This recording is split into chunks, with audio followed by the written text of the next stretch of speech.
Temanya itu 5 hal istimewa untuk umat Nabi Muhammad sallallahu alaihi wasallam yang tidak diberikan pada umat sebelumnya. Dengan tema ini kita sebagai umat Nabi patut bersyukur, karena ternyata umat-umat sebelum Nabi Muhammad sallallahu alaihi wasallam tidak mendapatkan 5 hal ini, tapi kita sebagai umat Nabi Muhammad sallallahu alaihi wasallam mendapatkannya. Apa aja itu? Bismillahirrahmanirrahim. Anin Nabi alaihi salatu wassalamu annahu kana dzata yaumin jalisan hazinan fa atahu Jibrailu alaihi salatu wassalam faqala ya Muhammad ma hadzal hazanu a'tallahu ta'ala li ummatika khamsata asya'a wa lam yu'tiha li ahadin qablaka. Al-alu qalahu ta'ala ana inda dhanni abdi bi wa la yukhalifu dhanna wasani man satara alaihi fid dunya la yufdihu yaumal qiyamah wasalisu lam yuhlaq ala ummatika babut taubah ma lam yughriru warabi'u man atabil mi'il ardi khati'atan yaghfiruha Allahu lahu ba'da ayyakula la ilaha illallah Muhammadur Rasulullah.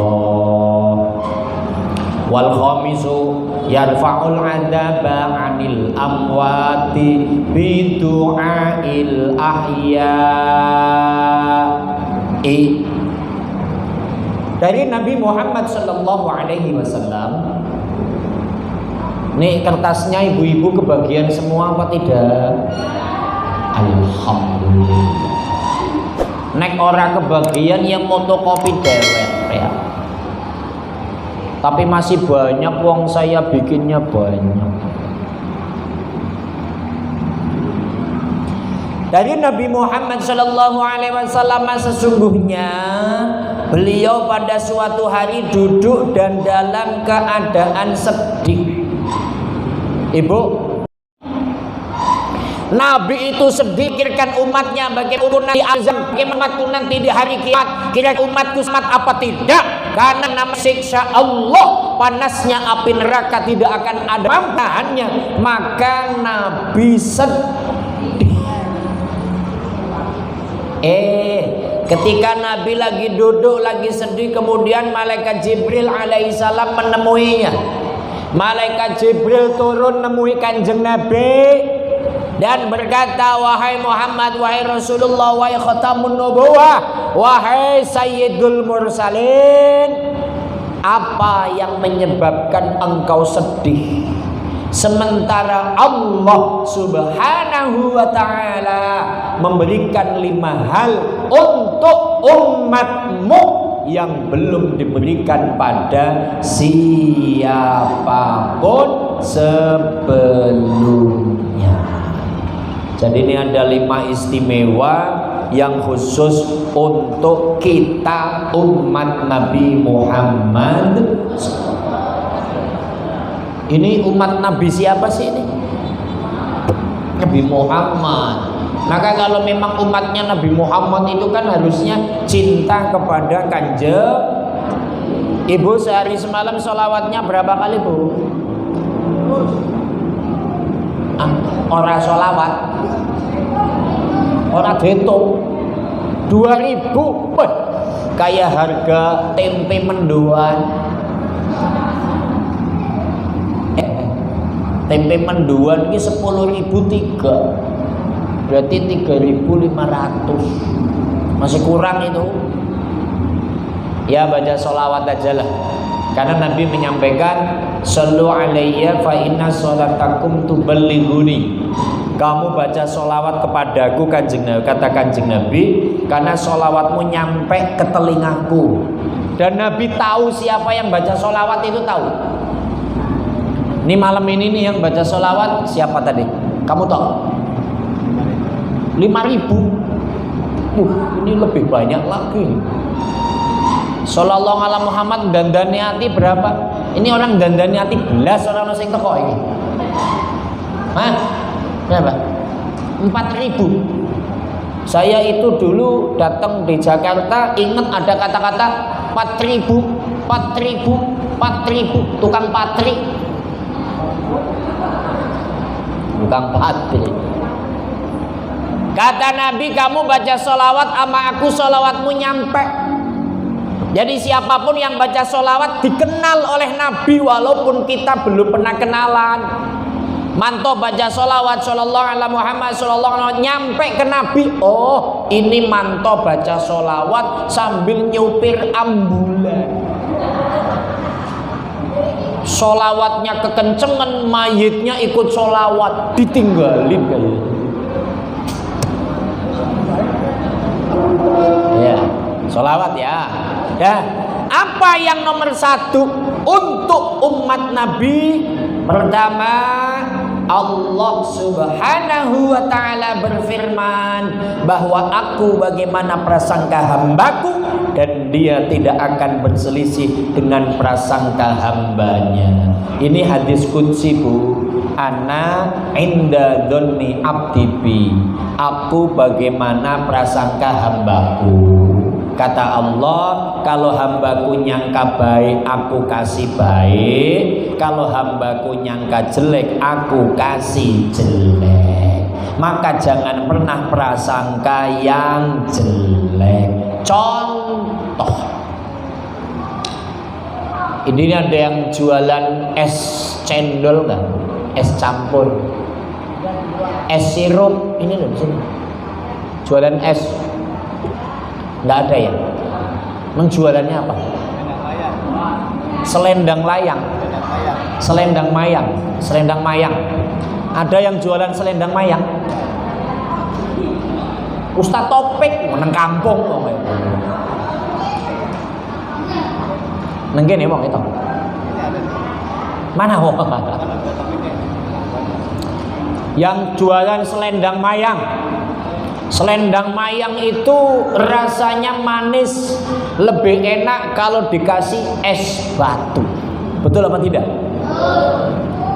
Lah sudah persiapan, Bu. Selendang mayangnya siap, pikulannya siap, esnya siap, dilala hari itu hujan. Kenceng hujannya itu. Terus mulai reda rintik-rintik. Tapi orangnya sudah buruk sangka sama Allah. Ya hujan. Ini mas selendang mayangnya nanti kagak laku. Karena hawanya dingin. Karena selendang mayang itu rasanya enak kalau lagi dingin. Ah, ini pasti saya rugi, nggak kembali modal. Kalau ngomong seperti itu berarti buruk sangka sama Allah. Kagak boleh. Karena yang bikin laris manis Allah, yang bikin laku Allah, yang bikin enak Allah. Sekalipun hujan kalau Allah bikin nikmat tetap nikmat. Leres napa mboten? Maka yang pertama harus diikuti baik sangka sama Allah. Bismillah ya Allah, walaupun hari ini hujan, walaupun hawanya dingin, walaupun hari ini gerimis, saya jualan selendang mayang tetap jualan. Saya yakin yang bikin laris Engkau ya Allah. Orang suka dengan selendang mayang, tidak ada halangan karena hujan ya Allah. Saya yakin akan habis dagangannya. Bismillahirrahmanirrahim. Habis itu. Karena baik sangka dengan Gusti. Maka kalau sama Allah itu yang baik-baik saja. Ya kalau omongan itu kan doa. Ibu-ibu kalau lagi marah sama anaknya nggak boleh. Saya lagi di makam keramat wiridan sholawat Jibril. Berapa mas? 4.000. 4.000 kali berapa menit mas? 1 jam. Sallallahu alaihi Muhammad, sallallahu alaihi Muhammad, sallallahu alaihi Muhammad, somat.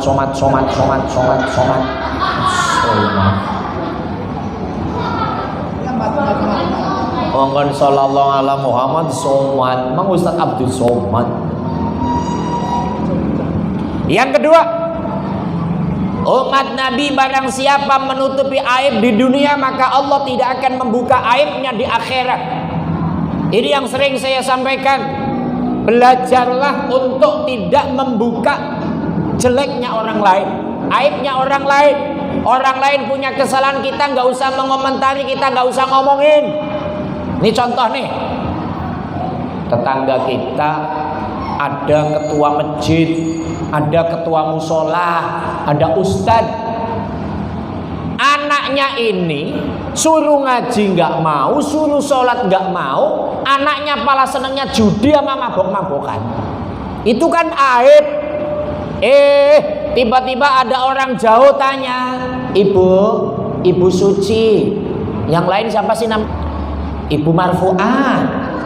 Itu Pak Ustadz A, apa bener? Kan dia tukang ngajar ngaji, tukang ngajarin sholat. Apa bener anaknya pala nggak mau sholat? Anaknya pala kerjanya mabuk judi, kalau malam gebagedak terus. Emang begitu? Itu gimana tuh? Kalau begitu nggak usah didengerin aja. Ustadz apaan itu? Ibu Marfu'ah karena udah ngaji nutupi aib orang lain. Apa jawabannya? Mboh nyong ora weruh. Saya nggak tahu itu. Apakah anaknya seperti itu apa tidak? Saya nggak tahu. Masa kamu kan tetangganya, masa udah seperti itu nggak pernah tahu? Gimana sih? Ya saya nggak tahu. Selamat Allahumma sholli ala Muhammad. Jadi kalau ibu ketika ada yang tanya apakah benar anak Ustadz A kerjaannya mabuk judi, kita tutupi. Aku nggak ngerti, aku nggak tahu. Aku yang penting ya di tetangga biasa aja. Taunya ya ikut ngaji, ikut jamaah. Nggak usah mengomentari kejelekan orang lain. Orang lain membuat A, berbuat B, udah, karena as-sukutu salamat, diam itu selamat. Ini ada orang punya gerakan A, ngumpulin teman-temannya sosial, diomong. Ini ada gerakan yang baru lagi, yang lebih bagus, diomong. Apaan itu? Bikin gerakan dulu, kerjaannya kumpul, gak jelas. Ini kan gak bagus, diomong. Ada gak sih orang situ begini? Mana orangnya? Kayaknya orang kalau gak ngomong orang lain tuh bibir kan jentor kali ya. Udah gak usah mengomentari orang lain yang baiknya, dikomentari jadi jelek gak boleh, apalagi urusan jelek. Nih kalau ibu-ibu nih, tetangga itu tiba-tiba beli kulkas. Kulkas sekarang kan dibonceng pakai Gojek. Yang model seperti ini ama Nabi nggak boleh. Maka dalam hadis yang lain, man satara uyubal muslim satarahullahu uyubahu yaumal qiyamah. Barang siapa yang menutupi aib orang Islam, nanti dari kiamat aibnya akan ditutup oleh Allah Subhanahu. Yang ketiga, pintu taubat untuk umatmu tidak akan ditutup selama nyawa belum sampai tenggorokan. Kalau ini sering dikaji, jadi selama nyawa belum sampai tenggorokan sini Bu, itu masih diterima tobatnya. Yang penting ngomong, aku tobat padamu ya Allah, inni tubtu ilaika, sungguh aku tobat padamu ya Allah, wa atubu ilaika, aku tobat padamu ya Allah. Andai ku tahu ajal kan menjemputku, izinkan aku untuk berkata taubat padamu. Kata-kata itu indah loh. Andai ku tahu kapan ajal kan menjemputmu ya Allah, izinkan aku sebelum ajal sampai, sebelum roh nyawa sampai tenggorokan, aku ngomong, aku tobat ya Allah, dulu aku tukang mabok ya Allah, aku tobat ya Allah, aku dulu tukang judi ya Allah, aku tobat ya Allah, dulu tuh ketika kali jodoh masih ada, aku tukang kita diupayakan harus selalu ngomong, ini tubtu ilaika, aku tobat padamu ya Allah. Maka habis sholat 5 waktu minimal astaghfirullahal, aku minta ampunan padamu ya Allah, tambahi aku tobat ya Allah. Yang nomor 4, barang siapa membawa kesalahan sampai memenuhi bumi, maka Allah Subhanahu wa ta'ala akan mengampuninya setelah ia mengucapkan la ilaha illallah Muhammadur Rasulullah. Dosa sebanyak apapun, kalau sudah mengucapkan kalimat thayyibah, artinya mengakui tiada Tuhan kecuali Allah, Muhammad utusan Allah, maka akan diampuni oleh Allah Subhanahu. Maka yang namanya tauhid itu mahal, syahadat itu mahal.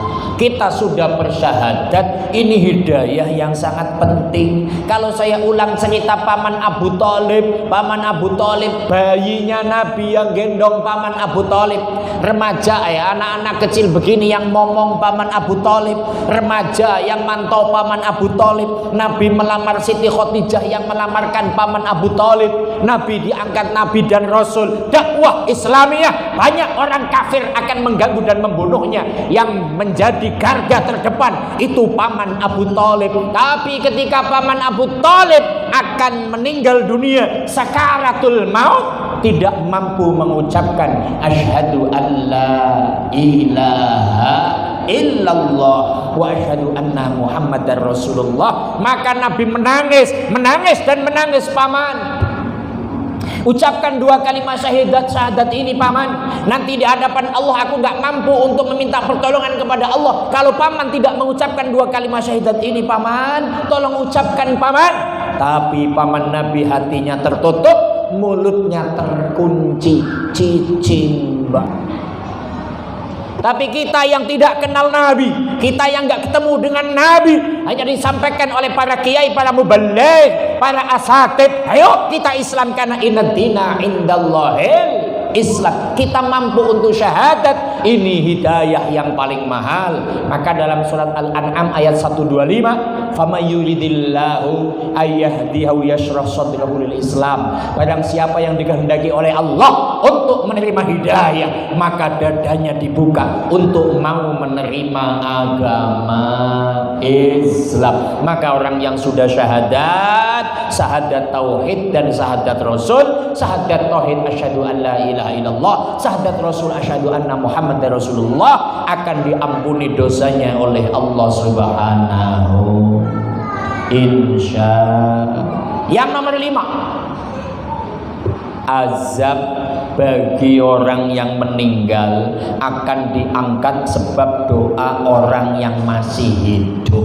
Ini sering kita kaji. Ini istimewanya kita menjadi umat Nabi. Apa yang sudah meninggal di alam kubur disiksa, digebukin, diinjek-injek, kepalanya dibodem pakai besi. Tapi kalau punya anak soleh, ini kayak bapak laki-laki semua ini anak-anak yang soleh semua ini, amin. Punya anak-anak solehah kayak ibu-ibu, ingat orangnya. Summa ilmi, bapakku namanya Syokir. Al-Fatihah.